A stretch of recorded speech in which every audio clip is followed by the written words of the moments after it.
McDermott. And in this video, we're going to take a look at the last two campaigns of the American War in Mexico.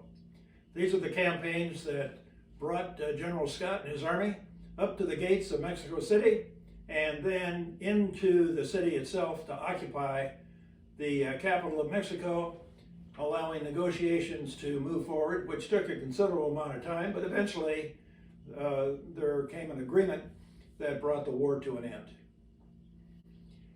And those two campaigns rested on the success that the army had had at Churubusco.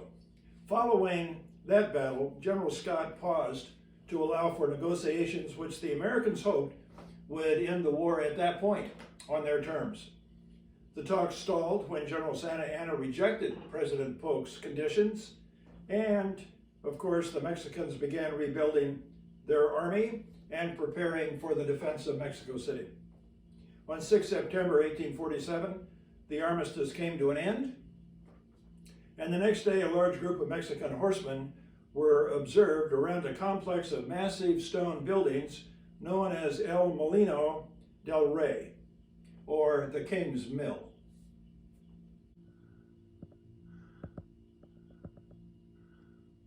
At one time a flour mill, the buildings were about 1,000 yards west of the commanding fortress on Chapultepec Hill, which was itself about 2 miles from the gates of Mexico City. General Scott received reports that the mill contained a foundry, which was melting down bells from the churches and monasteries in the city and casting cannon to replace the ordnance that had previously been lost. He ordered that the place be assaulted and captured, and it turned out that upon closer inspection, the Molina del Rey was an extensive complex of single-story stone buildings fortified with a perimeter of trenches and sandbag positions manned by 2 brigades of Mexican troops. Another fortified stone structure known as Casamata, 200 yards from that foundry, was occupied by an additional 1,500 Mexican soldiers supported by 7 cannon that were sited to cover the intervening gap between the complex and the building. In another position west of the mill, 4,000 Mexican cavalry were also available to outflank and charge any American force that presumed to attack the stone buildings. American intelligence had badly underestimated the enemy's strength when 3,250 American soldiers launched their attack at 6 o'clock on the morning of 8 September. The troops, led by an assault column of 500 men, moved down a gently sloping plain toward the western end of the complex. They advanced with minimal artillery support and were forced back when they encountered accurate and devastating Mexican cannon and rifle fire. Renewed attacks proved equally unsuccessful and costly as troops tried to break into the buildings through heavily barricaded gates. Of the 14 officers assigned to one of the units that was heavily engaged, 11 were killed. Additionally, artillery and troops arrived to reinforce the attack, and after 2 hours, the defenses were finally breached as troops turned captured Mexican artillery on the gates and blew them in. Despite several spirited Mexican counterattacks, the complex was cleared room by room and building by building in hand-to-hand fighting that resulted in heavy casualties to both sides. Once those buildings had been secured, the focus of the attack shifted to Casamata, the adjoining building, where the defenses were equally tenacious, and the action there became a close-quarter struggle as American soldiers forced their way into that building. Made aware of the enemy cavalry, an American infantry screen reinforced with a battery of artillery was deployed to keep those lancers at bay.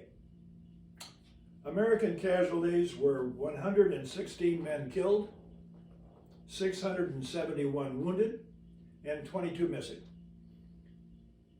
While some of the Mexican defenders were able to withdraw, approximately 2,000 enemy soldiers became casualties and another 685 were taken prisoner. The irony of the attack became clear when a thorough search of the buildings uncovered several moles for gun making, but no sign of bells being melted down or cannon being cast. By mid-afternoon, the American soldiers had destroyed the complex and returned to the positions they had occupied prior to their attack. Despite the loss, the fight had not interrupted General Scott's preparations for the attack on the fortress at Chapultepec Hill and the follow-on attack to breach Mexico City's defenses. Contemporary observers agreed that taking Molina del Rey did not provide a useful tactical advantage. Both the Churubusco and Molina del Rey battles resulted in excessive American casualties due to the poor employment of artillery and the inadequate intelligence concerning enemy dispositions. The troops on the ground were under no illusions, however, concerning the Mexican soldiers' capabilities, particularly when they were fighting from prepared positions. The night before the battle for Molina del Rey, Captain Kirby Smith wrote a letter to his wife containing the following thoughts. I have just learned that the plan of attack is arranged. A forlorn hope of 500 men is to carry the foundry and blow it up. At that time, the term forlorn hope referred to a small group, oftentimes volunteers, who took on the mission of making a head-on attack to seize an objective, recognizing that in fact the casualties were going to be heavy, but their mission was to press on and take the objective. And that's what Kirby Smith was referring to. This operation is to commence at 3 in the morning, wrote Kirby Smith. Tomorrow will be a day of slaughter. Captain Smith's words were prophetic, and although he survived the action, he was shot in the face while climbing over a parapet. At the same time, Lieutenant Grant was assessing his immediate future and his commander's strategy in a letter to his wife. His observations and insights demonstrate an ability to clarify a complex issue and focus on a practical course of action, skills that improved as he gained experience and self-confidence. And Grant wrote, you can see the difficulty and brilliant work our Army has been doing. If Santa Anna does not surrender the city or peace is not negotiated, much more hard fighting may be expected. My observations convince me that we have other strong works to reduce before we can enter Mexico City. And then continuing with a detailed analysis of the terrain, while at the same time demonstrated a healthy sense of deference, Lieutenant Grant wrote, it seems to me the northwest side of the city could have been approached without attacking a single fort or redoubt. We would have been on solid ground instead of floundering around through morasses and ditches and fighting our way over elevated roads, flanked by water where it's generally impossible to deploy the troops. What I say is entirely confidential, and I'm willing to believe that the opinion of a lieutenant, where it differs from that of the commanding general, must be founded on relative ignorance of the situation. So Lieutenant Grant understood that while his opinions may have been useful, they had not been solicited by the commanding general. Following the costly fight at Molina del Rey, General Scott was faced with two options for the final approach to Mexico City. The first was a southern and more direct route that required an attack across a mile of swamp using 3 parallel causeways. These causeways were raised roadbeds through the swamp, totally unprotected and in full view of the defenders on the walls of Mexico City. Although the troops would be totally exposed, the causeways would bring them directly to the gates on the city wall. The only other alternative was to swing farther west over solid ground, but that scheme of maneuver included an assault on the fortress at Chapultepec.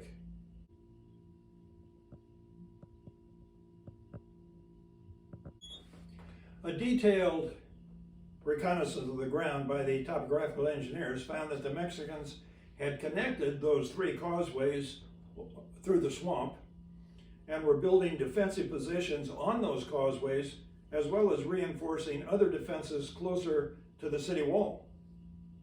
An attack in that direction would require a head-on assault without room to maneuver before reaching the wall, and then the gates into the city would have to be breached.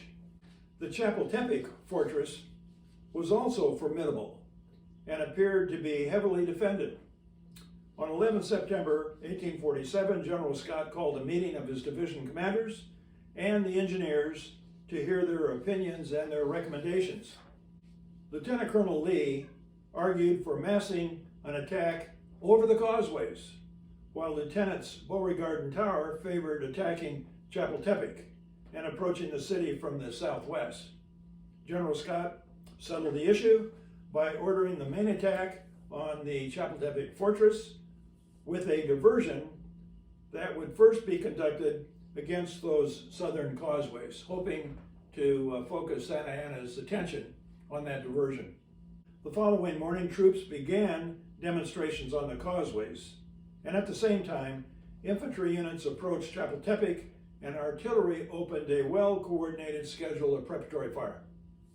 It seems that the American Army had finally gotten its sequence together. They had massed their artillery, and they had decided to provide a preparatory schedule of fires before the infantry went forward with a final assault. No one, however, in the American Army was under any delusions concerning how difficult it would be to occupy that fortress objective. Built atop the most prominent hill in the area, Chapultepec was enclosed by massive stone walls and further protected by a dangerously steep ascent up that hill. Unknown to the Americans, however, some of the defenses had fallen into disrepair, and the garrison numbered fewer than 900 Mexican soldiers. The attack opened with an artillery barrage at dawn on the 12th of September and continued all day, demoralizing some of the defenders who began to melt away from that fortress. The artillery began firing again the following morning, and at 8 o'clock the assault went forward in 3 columns. The troops successfully cleared Mexican defenders from the approaches to the objective and scrambled up the 200-foot hill to the base of the fortress. And of course, the diversionary attack on the causeways was pulled back. And then the American attack stalled. But once ladders had been quickly constructed and brought forward, the troops were soon over the walls and an American flag appeared on the parapet. The fighting was hand-to-hand until the defenders were eventually overcome.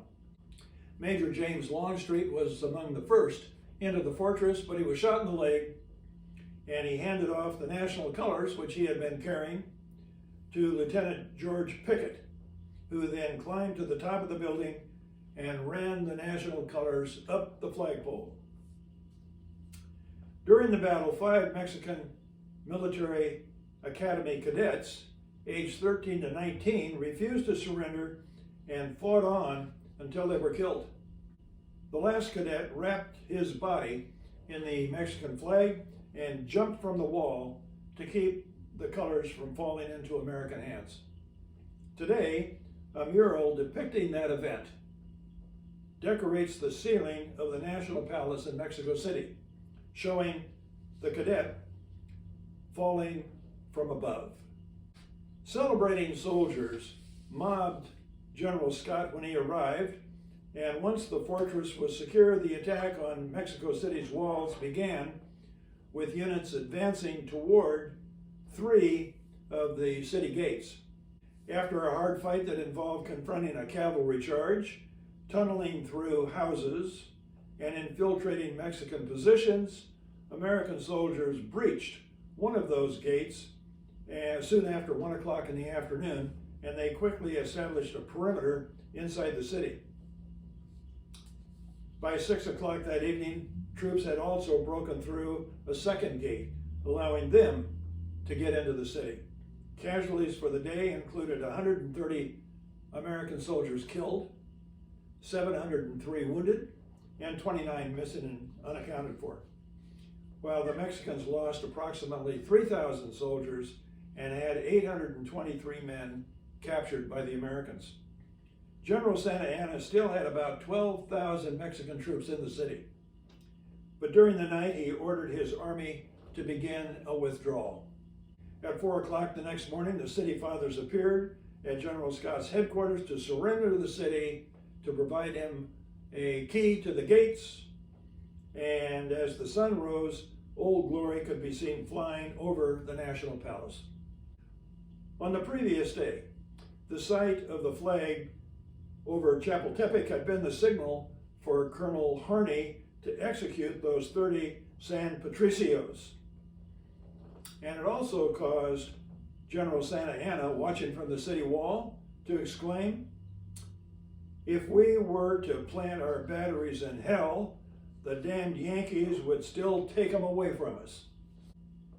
General Johnson Pillow, commanding an American volunteer division, took special note of Captain Joseph Hooker's actions during the final assault, and he wrote, "Captain Hooker dashed rapidly forward, calling upon his company to follow. He was greatly distinguished by his extraordinary activity, energy, and gallantry. As the attack developed and it became evident that the Americans would soon be at the city gates, Mexico City's leaders insisted that the city should be surrendered. And that's when General Santa Anna and his troops began to depart, but not before they opened all the city's jails and armed the criminals. The outlaws caused serious problems for all concerned until stern measures were taken by General Scott to bring them under control. In General Scott's words, "This unlawful battle lasted more than 24 hours and was not put down until we had lost many men, killed or wounded, and had punished the miscreants." One can only assume that that punishment meant that they took very few prisoners from the city jails. Guerrilla activity began to increase in the countryside and along the national highway back to the coast, posing a serious threat for several months until a concerted effort to deal with that problem put an end to those depredations as well. After lengthy negotiations, the Treaty of Guadalupe Hidalgo ended hostilities and was signed on the 2nd of February, 1848, and the last American soldiers marched out of the capital on the 12th of June of that year. The final tally of American casualties suffered during the war with Mexico totaled 1,721 soldiers killed in action, 4,102 soldiers wounded, while 11,562 men died of disease, primarily yellow fever and malaria. And now I'd like to take a moment to mention an officer who did not receive accolades during the Mexican War, but who did become significant during the upcoming Civil War. Brevet promotions for bravery on the battlefield were an important measure of an officer's success at that time.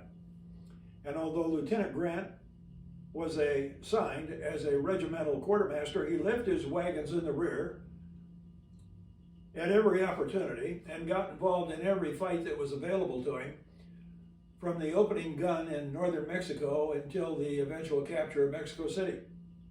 He did not receive any special recommendation, and he remained a second lieutenant, while 19 of his West Point classmates were promoted to the rank of first lieutenant and 6 others were advanced to captain. Lee, of course, was not a classmate. He'd been in the Army several years before the Mexican War broke out. Lieutenant Grant was now ranked lower in his class than he had been when he graduated. But the success of others did not seem to dampen his enthusiasm. Perhaps that is one of the attributes of a late bloomer, if in fact that describes Ulysses S. Grant. Or possibly being at the right place and at the right time and seizing the opportunity successfully.